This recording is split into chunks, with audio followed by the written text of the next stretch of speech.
अब बारी है हिमाचल से आए अनुज शर्मा की। क्या नाम है आपका? Sir Anuj Sharma.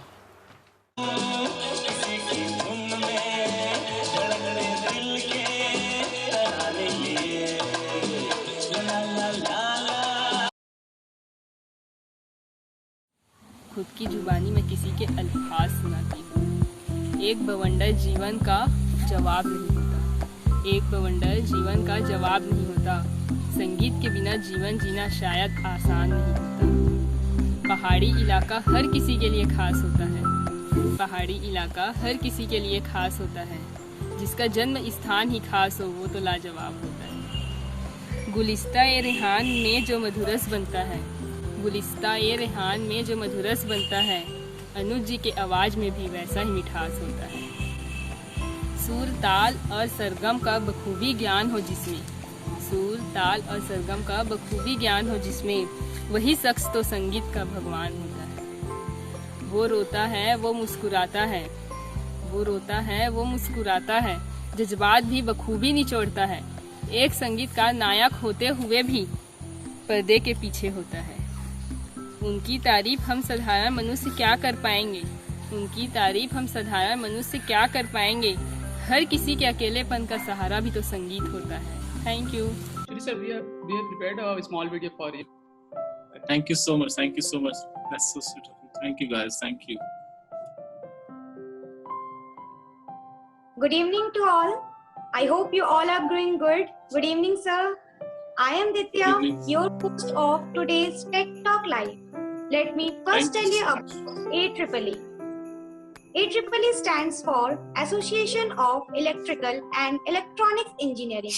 This is an initiative by students, professors, and our respected HOD. AEEE introduced its Tech Talk Live event and has already performed successfully its 3 events. This is our 4th event. The guest of our 4th event is Mr. Anuj Sharma, sir. Welcome, sir. Anuj Thank you Sharma, so sir. much. Thank you so much, Ditya. Anuj Sharma, sir, is Indian Idol fame. He bagged his runner-up position in Indian Idol Season 2. He shared the stage with many eminent personalities. He performed over 1500 plus shows, recorded 50 plus regional folks, and has also debuted in Bollywood. So, Deepa will join us now. She has got some questions from all the audience, that is from different institutes, different students. They will put up the questions. Welcome, Deepa. Good evening, sir. I have a Deepa. set of some interesting questions. So let's start with the first question. Sir, it will be very exciting to know your journey to Indian Idol. आप हमें बताइए कि आपने कैसे सोचा कि आपको Indian idol में जाना चाहिए। आप टॉप 3 फाइनलिस्ट रह चुके हैं, तो आप अपने जी। फिनाले तक की पूरी जर्नी हमें बताइए प्लीज सर। जरूर। सबसे पहले तो AEEE गवर्नमेंट इंजीनियरिंग कॉलेज का बहुत बहुत थैंक्स करना चाहूँगा, जिन्होंने मुझे आप सबके रूबरू करवाया इस तरह से। So thanks to all the faculty members और कॉलेज के जितने भी आपके सारे प्रोफेसर हैं, प्रिंसिपल हैं, जो भी सारे स्टूडेंट्स हैं, सबका बहुत बहुत थैंक्स। और रही मेरी जर्नी की बात, तो जर्नी बहुत मेरी बड़ी रही है, लंबी रही है।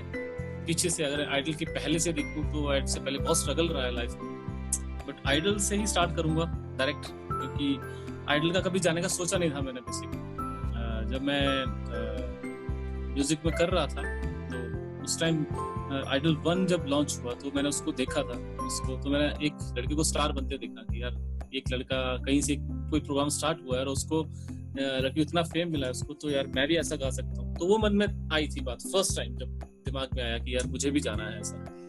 तो आई वॉज वेटिंग कि अगर कभी कुछ ऐसा होता है दोबारा से तो मैं जरूर जाऊंगा उसमें। That time I was in Delhi, तो वहाँ पे मैं कुछ म्यूजिक का ही कुछ कर रहा था, अपना साउंड रिकॉर्डिस्ट का कोर्स कर रहा था। तो फिर वो टीवी पे ब्लिंक होना शुरू हुआ, एड आनी शुरू हुई कि आइडल 2 जो है जल्द स्टार्ट होने वाला है। तो मैंने अपना रजिस्ट्रेशन करवाया उसमें, और उस समय थोड़ा बहुत म्यूजिक सीख रहा था वहाँ दिल्ली में। बस सुबह जिस दिन मेरा नंबर आया, मैं सुबह 5 बजे लाइन में लग गया और मुझे लगा कि मैं सबसे पहले गया हूँ, बट मेरे से पहले 1-1.5 किलोमीटर लंबी लाइन लगी हुई थी। इतने लोग मतलब रात को ही पहुंच गए थे वहाँ पे। मुझे अभी भी याद है मेजर ध्यानचंद स्टेडियम दिल्ली में है, इंडिया गेट के बिल्कुल सामने, जहाँ पे चक दे इंडिया की शूटिंग हुई थी। उसी जगह पे, उसी स्टेडियम में ऑडिशंस हुए और दोपहर 5 बजे का खड़ा मेरा सुबह दोपहर को 2 बजे मेरा नंबर आया और 2 बजे नंबर आने के बाद 3 राउंड्स मैंने वहाँ पे क्लियर किए। 3 राउंड्स के बाद फिर 4th राउंड जो था वो मुंबई के लिए था, तो उसमें मुझे अन्नू मलिक, फराह खान और सोनू निगम जी के सामने गाना था। बस वो मेरा टर्निंग पॉइंट था, उनके सामने मैंने गाया और उन्होंने मुझे बॉम्बे के लिए सिलेक्ट कर लिया। जब बॉम्बे के लिए सिलेक्ट हुआ तो तभी इतना बड़ा नहीं सोचा था, उस टाइम इतना नहीं सोचा था, बट हाँ थोड़ा सा एक ऐसा हुआ कि I was the first one. उस टाइम हिमाचल से मैं पहला ही था जिसने ऑडिशन क्लियर किया था। और उसके बाद बॉम्बे के लिए जब कॉल आनी थी, मतलब इतना था कि हाँ बॉम्बे के लिए आपको टिकट मिल गई है और अब आप जाएंगे बॉम्बे, वो कब आता उसका वेट था। वो 1 महीने बाद फिर मुझे कॉल आई।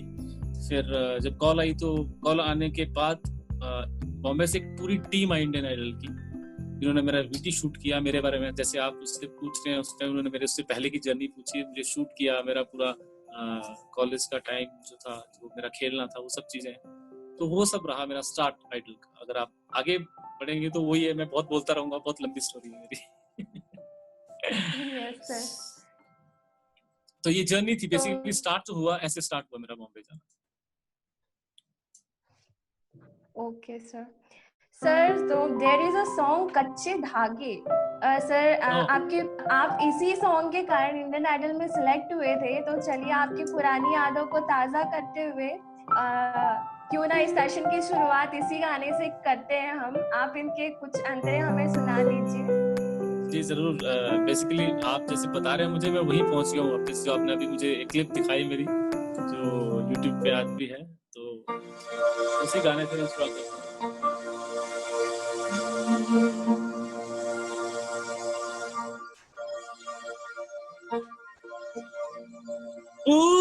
ऊपर खुदा आसमानी नीचे जहां सब है मगर है तुझे ढूंढे नजर, तू आया ना आई खबर, साथिया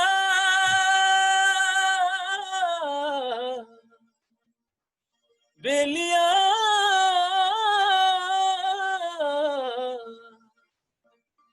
साथिया बेलिया, कच्चे धागे सच्चे प्यार के न तोड़ना, तेरे बिन नहीं जीना मर जाना टोलना है, तेरे बिन नहीं जीना मर जाना टोलना, तेरे बिन नहीं जीना मर जाना टोलना, तेरे बिन नहीं जीना मर जाना टोलना। ओ बिन तेरे सावन आया झूले पड़े झूले हम झूल न पाए, तूने हमें कभी याद किया ना, हम तुझे भूल न पाए, है तेरा इंतजार तू मिले एक बार, मर के भी अब तेरा हाथ नहीं छोड़ना, तेरे बिन नहीं जीना मर जाना टोलना, तेरे बिन नहीं जीना मर जाना टोलना। Thank you. Thank you, sir, for this super performance. So our next question is, sir, is there any incident on the set of Indian Idol which you still remember and makes you laugh?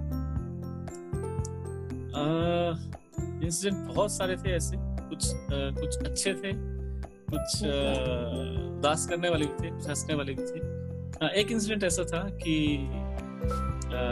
14th Feb थी, I think Valentine's day था, और मुझे मालूम नहीं था, वहाँ पे हमारा एपिसोड शूट करते थे टिकटॉक नहीं, something like कुछ ऐसा कुछ नाम था उस शो का, और सब टीवी पे जैसे सोनी का था सब भी, तो सब टीवी पे वो हमारी कुछ भी वहाँ की एक्टिविटीज होती थी उनको वो रिलीज करते थे। तो उन्होंने एक प्लान किया हुआ था कि गर्ल्स, जो भी गर्ल्स थी, 2-3 गर्ल्स थी, उनको हम सब ने अपनी तरफ से प्रपोज करना है जाके। और जब मेरा टाइम आया तो उन्होंने मुझे सेम वही चीज करने के, फ्लावर्स लेके जाओ और बैलून्स दो और ऐसे प्रपोज करो। मैं कर रहा था वहाँ पे और सडनली मेरी फियांसे को उन्होंने बुला लिया था, मुझे मालूम नहीं था। और वो जैसे मैं वो फ्लावर लेके मैं अपने नीज पे बैठ के फ्लावर देने लगा और सडनली वो आ गई, क्या कर रहे हो? तो वो I was in shock at that time। और वो मतलब वो जो इंसिडेंट है मुझे अभी मेरी आंखों के सामने आता है कि पहले मैं डरा बहुत ज्यादा, फिर हम बहुत हंसे उस चीज में। तो वो एक था ना भूलने वाला जो था, इसको आप कह सकते हैं कि Sir, there's a request from YouTube viewers for song कुछ होने वाला है। Let me tell you, Anuj sir was playback singer in this song. Sir, can you sing us for us? Yeah, sure. ये मेरे लिए बहुत, इसके पीछे स्टोरी थोड़ी बहुत होती है हर किसी के, आपके स्ट्रगल के पीछे, कि मैंने लाइफ में कभी नहीं सोचा था कि मैं प्लेबैक सिंगिंग करूंगा हिंदी फिल्म में जाके, क्योंकि मैं एक छोटे से गांव से बिलोंग करता हूँ।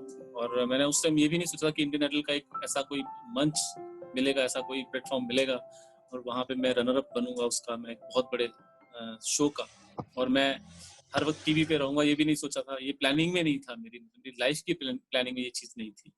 हाँ, जब आप इसमें होते, जब मैं फोक एल्बम्स कर रहा था तो दिमाग में एक चीज होती है कि हाँ आपको प्लेबैक करना है, हिंदी फिल्म के लिए गाना है, बॉलीवुड में गाना है। बट वो पता कि दिल्ली बहुत दूर है, बॉम्बे तो बहुत ही ज्यादा दूर है हमारे लिए, ऐसा था। मैं हिमाचल से बिलोंग करता हूँ। तो फिर जब आइडल में सिलेक्शन हुई तब ये ड्रीम जो था पूरा हुआ। तब उसके बाद स्ट्रगल और बढ़ गया कि फिल्म में गाना है।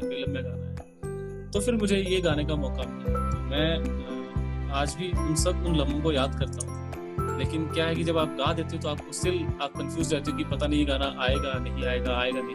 लेकिन स्टिल वो मूवी आई, थिएटर में देखी जाके, मिसिंग ऑन ए वीकेंड। और इसका बताना चाहूँगा कि हरिहरन साहब को सबने सुना होगा, उनके बेटे की ये मतलब डेब्यू हुई थी मिसिंग ऑन ए वीकेंड, उसका गाना मैंने गाया था।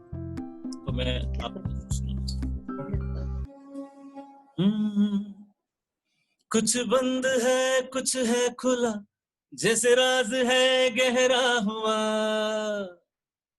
कुछ बंद है कुछ है खुला, जैसे राज है गहरा हुआ। संजोने वाला है, कुछ होने वाला है, कुछ होने वाला है, कुछ होने वाला है, कुछ होने वाला है। कुछ होने का आगाज है, कुछ कहाना सुना साज है। कोई दर्द है कोई है दवा, कोई अनसुनी सी है दुआ। कुछ होने वाला है, कुछ होने वाला है, कुछ होने वाला है, कुछ होने वाला है,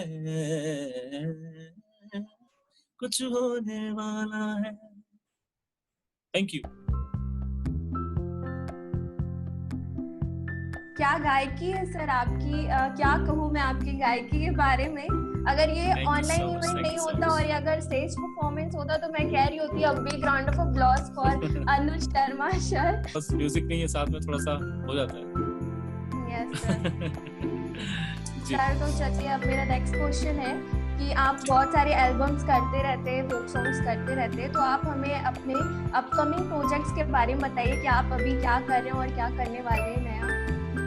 जी काफ़ी सारे प्रोजेक्ट्स पे काम कर रहा हूँ और मैं आपसे एक बात और शेयर करना चाहूँगा। जो नेक्स्ट अपकमिंग प्रोजेक्ट्स हैं उनमें से ये है कि मैं पहली बार पंजाबी फिल्म इंडस्ट्री में भी एज ए प्लेबैक सिंगर काम कर रहा हूँ। एक फिल्म आ रही है चिट्ठी, उसमें मेरे 2 गाने आ रहे हैं। तो मुझे बहुत खुद के लिए मैं बहुत प्राउड महसूस करता हूँ कि हाँ पंजाबी फिल्म इंडस्ट्री में मैं फिल्म के लिए गा रहा हूँ। बिरगी वीट्स हैं, बहुत बड़े म्यूजिक डायरेक्टर हैं पंजाब के, उनके अंडर ये फिल्म आ रही है। मेरे 2 गाने, एक मैं आपको सुनाऊंगा अभी साथ में, बिकॉज उसका ऑडियो वर्जन रिलीज हुआ था जब ये लॉकडाउन हुआ था, तो मूवी का टाइम था रिलीज होने का, बट थिएटर सारे बंद हैं, सब कुछ बंद है, पर मेरा गाना रिलीज हुआ, तो वो मैं आपको सुनाऊंगा जरूर। और एक गाना और है मेरा, प्यार हो गया, तो बहुत उसका वीडियो सब उसका बन चुका है, बस उसकी रिलीजिंग के लिए प्लानिंग चल रही है। और 2 पहाड़ी जितने हिमाचली प्रोजेक्ट्स हैं वो आ रहे हैं, और एक हिंदी गाना, तो ये सारा है बैक टू बैक जो चीजें मेरी बन रही हैं। उनमें से एक मैं पंजाबी आपको सुना देता हूँ। पंजाबी फिल्म में गाना, पंजाबी समझते हैं यहाँ पे? यस सर, जी हाँ, सब समझते हैं। पावे सोना तू हजार, तेनू दसा बार बार, पावे सोना तू हजार, तेनू दसा बार बार, तेरी चाननी तो सावा मेरा सोना दिलदार, ओ चन्ना तेथों सोना मेरा यार, ओ चन्ना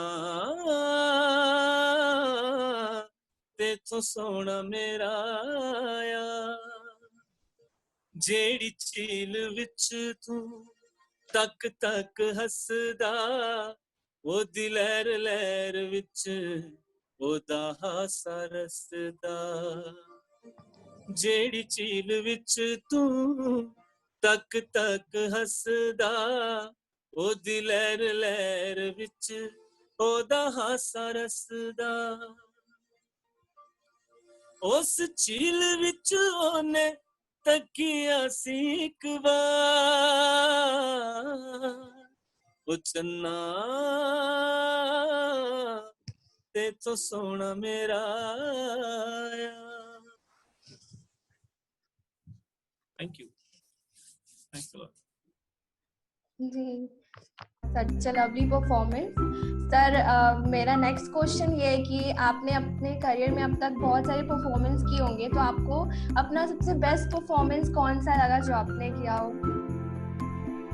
बेस्ट परफॉर्मेंस वैसे तो बहुत सारी हैं, मैं किसी को ये नहीं कह सकता कोई बेस्ट नहीं थी, बट हाँ कुछ एक होती है जो आपके लिए खास बन जाती है। मैं गोरखपुर में था, गोरखपुर में यूपी में मेरा शो था एक, इंडियन आइडल की या लाइव शोज की, मैं मतलब ये थोड़ा समझना चाहता हूँ आपसे, आप कौन सी पूछ रहे हैं, इंडियन आइडल की पूछ रहे हैं या लाइव जो मैं शोज करता हूँ? सर, आप लाइव की इंडियन आइडल हो या आपकी लाइव शोज की हो जिससे आपको बहुत लगाव हो या जो आपके लिए बहुत खास हो, आप कुछ भी? जी, दो तीन है मेरे पास ऐसी चीजें, इंडियन आइडल की भी हैं। इंडियन आइडल में मैंने एक गाना गाया था फिजा, वो बहुत पसंद किया था, वो मेरी एक खास है जिसको मैं सुनता हूँ हमेशा। और लाइव शो की बता रहा था आपको कि गोरखपुर यूपी में एक मेरा शो था, कॉलेज का शो था, एक बहुत बड़ा यूनिवर्सिटी का शो था, और उसमें बहुत सारा क्राउड था, यूथ पूरा का पूरा था। तो वहाँ पे मुझे मेरे जो इवेंट वाले थे उन्होंने मुझे कहा कि आपने ऑडियंस के बीच में से एंट्री लेनी है। तो मैंने कहा ठीक है, मेरा सारा म्यूजिक मेरा सामने सारे थे स्टेज पे, और मुझे पीछे से आना था गाते हुए। बट मैं और उन्होंने, हाँ वो मुझे अभी भी याद है कि वहां से जैसे मैंने गाना शुरू किया, सबने पीछे पड़ के सिंगर यहाँ पे है, और वो चिल्लाना उन्होंने शुरू कर दिया जोर जोर से, और मुझे उठा लिया उन्होंने एकदम से। मतलब गाना एटलीस्ट मतलब जो मेरा टाइम था, मैं पीछे से स्टेज तक पहुंचने मुझे 20-25 मिनट लगे, इतना ज्यादा क्राउड, सब लोग ऊपर आ गए एकदम से, और वो मुझे अभी मेरे जहन में है। और एक चीज और थी जो मैं कभी नहीं भूलता हूँ, मैं बचपन में, क्योंकि मैं चीजें आपके इसमें चीजें लिखी होती हैं तो वो आपको जरूर मिलती हैं, मैं डेस्टिनी को मानता हूँ इस चीज में, कि मैंने आपको कहा था कि मैंने कभी सोचा नहीं था कि मैं इंडियन आइडल में जाऊंगा, मैंने कभी नहीं सोचा कि मैं फिल्म के लिए गाऊंगा, मेरी हद थी सिर्फ हिमाचल तक थी। बट समय ने करवट ली, और मैंने वो चीज देखी जो मैं बचपन में, हम लोग टीवी पे, आपको शायद याद होगा, फिल्म फेयर अवार्ड आता था बचपन में, हम देखते थे उस टाइम, एक ही बड़ा शो आता था, फिल्म फेयर अवार्ड एक ही बड़ा शो आता था टीवी पे हर साल। उसके अब तो बहुत सारे अवार्ड शोज हो गए, उस टाइम एक ही अवार्ड शो आता था। तो उस फिल्म फेयर अवार्ड में परफॉर्म करना मेरे लिए बहुत बड़ी बात थी। उसमें जब मुझे पता चला कि हम फिल्म फेयर अवार्ड में परफॉर्म करने जा रहे हैं, उसमें पूरा बॉलीवुड बैठा हुआ था, अमिताभ बच्चन जी से लेके जितने जूनियर आर्टिस्ट थे, सब सीनियर थे, सब जितने भी थे, सब वहाँ पे थे और उस स्टेज पे मैंने परफॉर्म किया। ये मेरे लिए बहुत बड़ी बात थी। ये मेरे साथ 2-3 चीजें थी जो मैंने आपके साथ शेयर की। Thank you sir. Sir, as we know, life में हमें काफी संघर्ष करना पड़ता है और किसी भी गोल को, एम को अचीव करने के लिए हमें काफी अप्स एंड डाउन्स फेस करना पड़ता है। So sir, we want to know the downs in your life and how still you motivated. Downs बहुत सारे थे। अगर मैं स्ट्रगल के टाइम की बात करूं, मैं खुद ही बोलता हूं, खुद से बोलता हूं कि एक बुक लिखी जा सकती है। अगर वो टाइम में याद करता हूं जब मैंने पहली बार स्टार्ट किया, स्ट्रगल टाइम ऐसा था, मैं गाना चाहता था, मुझे गाने को मौका नहीं मिलता था। जो भी हमारे यहाँ पे लोकल कंपनीज थी वो गाने को मौका नहीं देती थी। कभी कहती थी आपका फेस अच्छा है, आप एक्टिंग कर। तो मैंने कई सारे ऐसे लोगों के, कई सारे ऐसे सिंगर्स जो थे, उनके वीडियो में जब मैं गया हूँ तो मैंने ऐसी आवाज़ों के ऊपर लिपसिंग किया जो आवाज़ें मेरे फेस को मैच नहीं करती। तो मैं उनको बोलता था कि मैं इस गाने को अच्छा गा सकता हूँ, बट मुझे वो मौका नहीं मिलता था गाने का। तो मैंने फिर कई सीनियर्स जो सिंगर्स थे उनके पीछे बैठ के कोरस में क्लैप भी किया हुआ, डांस भी किया हुआ। ये सब चीज़ें स्ट्रगल के टाइम की थी। और उसके बाद जब लगा मन को नहीं, ये चीज़ नहीं अच्छी है, ये मैं नहीं कर सकता, मुझसे नहीं हो रहा ये, तो फिर मैंने एक अपने दोस्त के साथ मिलके हमने एक अपने ही नाम से ऐसी कंपनी बना दी कि हम, कोई हमें नहीं गवाता, हम खुद गाएंगे। तो खुद घर से पैसे ऐसे लेके कैसेट्स रिकॉर्ड करवाई जम्मू में जाके। अभी एक स्टूडियो होता था जम्मू, तो जम्मू से रिकॉर्डिंग करवा के फिर उसका वेट करना कि कब आएगी कैसेट्स, कब बन के आएगी, फिर उसको खुद सेल करने जाना, स्कूटर पे बैठ के बॉक्स में डाल के शॉप पे जाके खुद सेल करना। दैट वाज द टाइम की जब वो चीज़ें देखी हैं, रोए भी बहुत कि ये क्या हो रहा है लाइफ में। रेडियो पे भी गाया, बहुत धक्के खाए, डीटीसी की बसों में दिल्ली में जाके बहुत धक्के खाए। तो स्ट्रगल का बहुत डाउन्स बहुत सारे थे, बट सब कुछ ओवरकम हो गया इंडियन आइडल में जाने के बाद। ये मेरे लिए मेरा गोल्डन एरा जिसको बोल सकते हैं कि अगर मैं कभी किसी चीज़ को याद रखना चाहूँ, जब और आगे बढ़ जाएंगे तो सोचेंगे यार वो तो जो टाइम था। नेहा कक्कड़ मेरे साथ थी, मोनाली ठाकुर मेरे साथ थी, मीनल मेरे साथ थी, अंतरा मित्रा मेरे साथ थी, बहुत सारे ऐसे जो है जिनका नाम आप सुनते हो, तो उनमें से मैं भी एक था। Sir, my next question is, sir हमने सुना है आप बहुत ही अच्छे क्रिकेट प्लेयर हैं, तो सर आपने कभी ऐसा सोचा नहीं कि आप अपना करियर स्पोर्ट्स में बना सकते हैं? मैं खेलता था, अच्छा खेलता था। अब ये नहीं पता बहुत अच्छा खेलता था, कैसे खेलता था। हाँ, क्रिकेट का बहुत शौक था। घर से भाग के घर पे बहुत मार भी खाई, डांट भी खाई क्रिकेट को लेके, इतने जुनूनी थे। बट ऐसा था कि वो टाइम जो था, उस टाइम ऐसा फैसिलिटीज नहीं थी, ऐसी सोच भी उतनी बड़ी नहीं थी। बेसिकली इतनी बड़ी सोच नहीं थी कि यार हमें खेलना है जाके कहीं, या हम कहीं बड़े लेवल पे खेलेंगे, क्योंकि हमारे स्टेट में क्रिकेट का इतना उस टाइम था नहीं। अभी काफी अच्छा हो गया, उस टाइम इतना अच्छा नहीं था। सो कभी वो सोच ही नहीं पाए। इतना ही था कि हाँ, अपने टूर्नामेंट खेल लिए, बहुत अच्छे खेलते थे, ऐसा नहीं था, बहुत अच्छे टूर्नामेंट खेले, जीते भी, बट आगे बढ़ने का नहीं सोचा कभी कि प्लेयर बनना है बहुत बड़ा प्लेयर, ऐसा नहीं सोच पाए कभी, वो दिमाग में कभी आई नहीं चीज। शायद सिंगर बनना था इसलिए। Yes sir.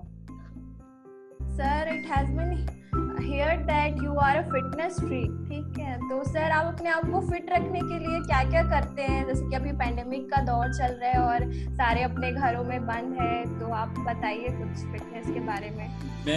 मैं बहुत इस चीज़ को बहुत सीरियसली लेता हूँ, खास करके जब से लाइव शो शुरू किया है तब से बहुत सीरियसली लेता हूँ। और खेलता हूँ, बहुत खेलता हूँ, खेलता भी हूँ। और जब से ये हुआ, घर पे सामान रखा है जिम वाला, तो वो करता हूँ।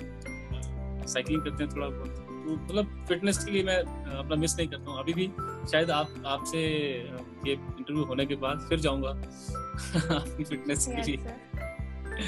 जी जी हाँ, बहुत जरूरी है फिटनेस पे ध्यान देना। बहुत जरूरी है सर। तो यस सर, तो पेंडेमिक की बात हुई है, तो हम देख रहे हैं कि जो डॉक्टर्स है, हमारे पुलिस डिपार्टमेंट है, जैसे कि बोला जाए तो कोरोना वॉरियर्स है, इतना जी जान लगा के कोरोना से लड़ाई कर रहे हैं अभी। तो जी, सर जी। आप इन सब के लिए कौन सा सॉन्ग डेडिकेट करना चाहेंगे? मैं सबसे पहले तो इस चीज़ को लेके शुरू से मैंने बहुत सारे इंटरव्यूज में ये बात कही और बहुत सारे लोगों को ये बताया भी, हमने गाने भी बनाए इसके ऊपर, क्योंकि ये दौर ही ऐसा था कि इस दौर में हम जो अपनी तरफ से कर सकते थे वो किया। और इस चीज़ में सबसे बड़े जो हमारे वॉरियर्स हैं वो डॉक्टर्स हैं, जो पुलिस वाले हैं, आर्मी वाले हैं, जिन्होंने भी इस चीज़ में सपोर्ट किया है, सभी हैं। तो मेरे पास गाने हैं कुछ, एक गाना मैं हमेशा गाता हूँ उन सब के लिए, मैं सुना देता हूँ थोड़ा सा। Yes, sir.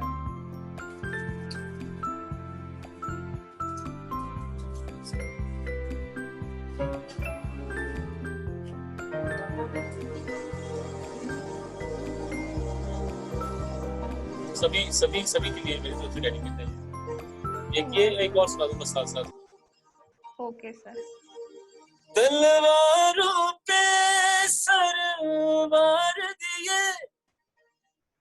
अंगारों में जिस्म जलाया है, तब जाके कहीं हमने सर पे ये केसरी रंग सजाया है मेरी ज़मीं अफसोस नहीं जो तेरे लिए सौ दर्द सहे, महफूज रहे तेरी आन सदा, चाहे जान मेरी ये रहे न रहे। है मेरी ज़मीं महबूब मेरी नस नस में तेरा इश्क बहे, फीका न पड़े कभी रंग तेरा, जिस्मों से निकल के खून कहे। तेरी मिट्टी में मिल जावा गुल बन के मैं खिल जावा, इतनी सी है दिल की आरज़ू, तेरी नदियों में बह जावा, तेरी फसलों में लहरावा, इतनी सी है दिल की आरज़ू। हो वतना में मेरे वतना में तेरा मेरा प्यार निराला था, कुर्बान हुआ तेरी असमत पे मैं कितना नसीबों वाला था। ओ माई मेरी क्या फिक्र तुझे, क्यों आंख से दरिया बहता है, तू कहती थी तेरा चांद हूँ मैं और चांद हमेशा रहता है।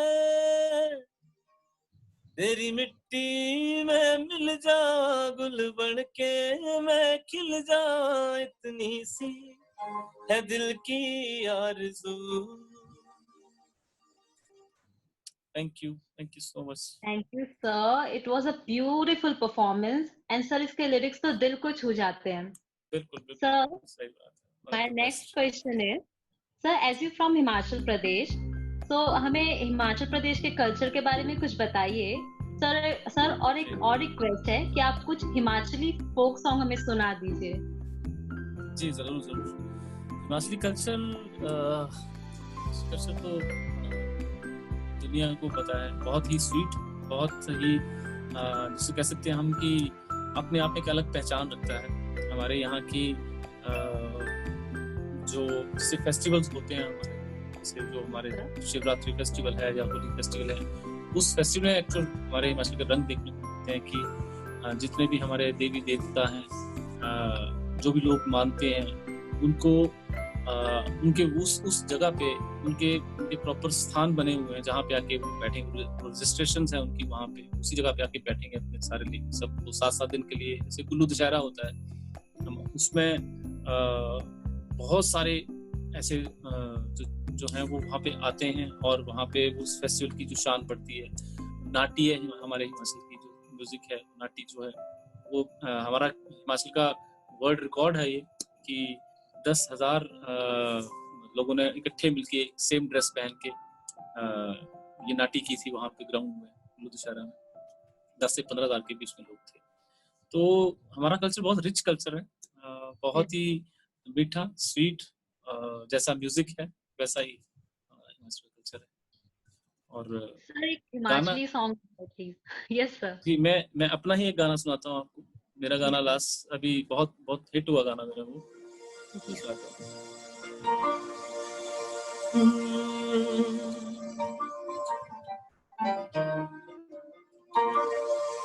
ए पहाड़ां दा बसना है तेरा मिठा मिठा हसना ए पहाड़ां दा बसना है तेरा मिठा मिठा हसना है कजो शर्मांदी आई जा गोरिए कजो शर्मांदी आई जा गोरिए मेरे दिले बसी जानिए ए पहाड़ां दा बसना है तेरा मिठा मिठा हसना. ये एक गाना था और बहुत सारे ऐसे गाने हैं जो फिल्म में भी हमारे हिमाचली म्यूजिक से लिए गए गाने. जैसे उनमें से गाना है हुस्न पहाड़ों का हो साहिबा हुस्न पहाड़ों का क्या कहना के 12 महीने यहाँ मौसम जाड़ों का क्या कहना के 12 महीने यहाँ मौसम जाड़ों का तुम परदेसी किधर से आए आते ही मेरे मन में समाए करूं क्या हाथों से मन निकला जाए करूं क्या हाथों से मन निकला जाए क्या गुल बूटे हैं पहाड़ों में ये कहते हैं परदेसी तो झूठे. That was all Masli music. It was a mesmerizing performance. Sir मैं तो पहाड़ों में घूम गई ऐसा लग रहा है आपके सॉन्ग सुन के. Thank you. Sir, Thank you so the much. next question है. It has been heard that after completion of your masters in music, you joined as a lecturer in music at same college. How was Yes. your experience as music teacher? Please tell us. It was actually it was a great experience. Actually जब मैं college में था जब मैं पढ़ रहा था तो मेरा प्लान नहीं था म्यूजिक में जाने का. मेरे ब्रदर थे जिन्होंने मुझे पुश किया कि तुम म्यूजिक में जाओ.